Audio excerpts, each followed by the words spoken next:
Hello everyone, मैं doctor S के तिवारी। आज मैं आपको बताऊंगा कि आपके फेफड़े कैसा काम कर रहे हैं। आप खुद से ये चेक कर सकते हैं कि आपके फेफड़े सही हैं, यानी कि वो ठीक काम कर रहे हैं या वो धीरे धीरे खराब हो रहे हैं। पहले आपको ये समझना होगा कि फेफड़े करते क्या हैं। आपके फेफड़ों का काम है कि बाहर से वायु को लेना, वहां से ऑक्सीजन को आपके बॉडी में ब्लड के थ्रू सभी जगहों पे पहुंचाना, सारे वाइटल ऑर्गन्स तक पहुंचा के और वहां से कार्बन डाइऑक्साइड को लेके और शरीर से फिर बाहर निकाल देना। तो फेफड़ों का मेन काम यही है और ये एक बहुत वाइटल वर्क है जो कि फेफड़ों द्वारा किया जाता है। तो आपको अपने फेफड़ों को सुरक्षित रखना बहुत जरूरी है। तो मैं आपको कुछ ऐसे टेस्ट बताऊंगा जो कि आप स्वयं कर सकते हैं और उन टेस्ट को करने के बाद आप ये जान सकते हैं कि आपके फेफड़े कैसा काम कर रहे हैं। चलिए जानते हैं पहला टेस्ट क्या है। पहला टेस्ट को हम लोग बोलते हैं ब्रेथ होल्डिंग टेस्ट। ये ब्रेथ होल्डिंग टेस्ट आपको करने के लिए सबसे पहले आपको कहीं बैठ जाना है खुली हवा में, या कहीं भी एरी स्पेस में बैठ के आपको एक गहरी सांस लेनी है।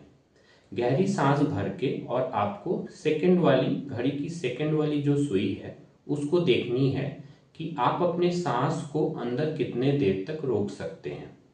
अगर आप सांस को 40 से 60 सेकंड तक अंदर रोक सकते हैं और आप उसमें कंफर्टेबल हैं तो आपके फेफड़े सही हैं, यानी कि वो ठीक काम कर रहे हैं और फेफड़े से रिलेटेड कोई इशू आपको नहीं है जनरली।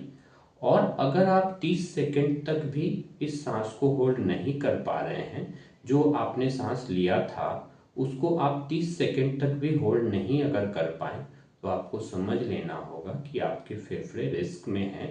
आपके फेफड़े धीरे धीरे खराब हो रहे हैं या तो वो कम काम कर रहे हैं। फेफड़ों के लिए दूसरा टेस्ट है स्टेयर टेस्ट।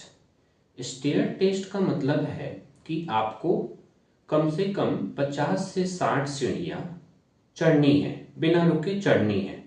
और चढ़ते हुए आपको ये चेक करना है कि सबसे ऊपर 60 सीढ़ियां का मतलब हुआ जैसे कि 3 मंजिल।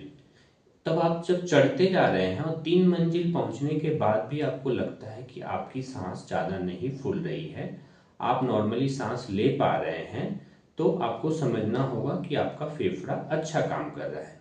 यही नहीं, इस टेस्ट को करने के बाद आपको ये भी समझ में आ जाएगा कि आपके फेफड़े और आपके हृदय का तालमेल अच्छा है और ये दोनों ही करीब करीब अच्छे काम कर रहे हैं। बस आपको ध्यान यही रखना है कि आपको दौड़ के नहीं चढ़ना है, आपको नॉर्मली चढ़ना है और 50 से 60 सीढ़ियां आपको लगातार चढ़ जानी है। और ऊपर जाके आपको फिर चेक करना है, यानी कि तीसरी मंजिल पर जब आप पहुंच गए तब आपको चेक करना है कि आपकी सांस कैसी फूल रही है। अगर वो बहुत ज़्यादा फूल रही है या आपको लग रहा है कि धड़कन बहुत ज़्यादा बढ़ गई है, तो आपको समझना होगा कि आपके फेफड़े कमज़ोर हैं, या तो आपका हृदय भी थोड़ा कमज़ोर है, या इन दोनों का जो तालमेल है वो अच्छे से नहीं है। तो आपको यहाँ से ये भी निकाल लेना है कि फेफड़े तो थोड़े कमज़ोर हैं ही, हार्ट भी थोड़ी कमज़ोर है। तीसरा टेस्ट, इसका नाम है कैंडल टेस्ट।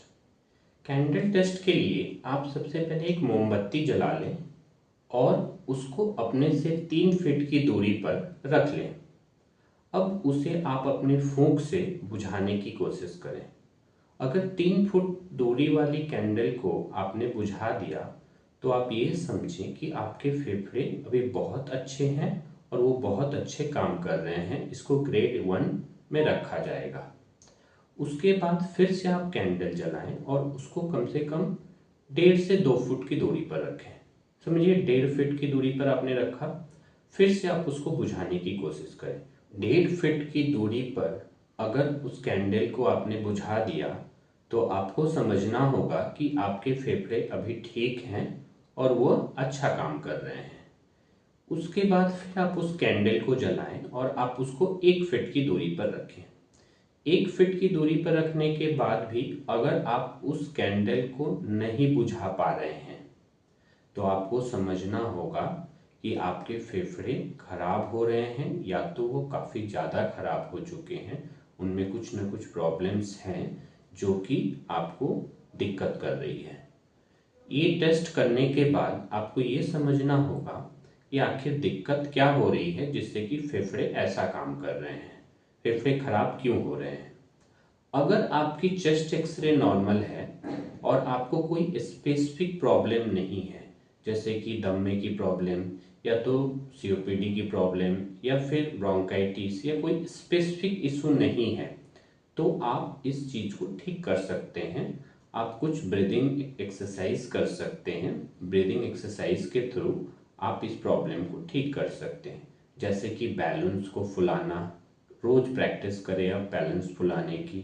उसके बाद कुछ योग हैं, कुछ प्राणायाम है, जिसको करने के बाद आप इस फेफड़े की दिक्कत को पूर्ण रूप से ठीक कर सकते हैं। अगर आपको उसके बाद भी दिक्कत लगे तो आप अपने डॉक्टर से सलाह ले सकते हैं। वो उनको जो टेस्ट्स की ज़रूरत लगेगी वो करवाएंगे और आपको एक सही सजेशन दे पाएंगे कि आपको दिक्कत क्यों हुई है और इसका ट्रीटमेंट क्या है।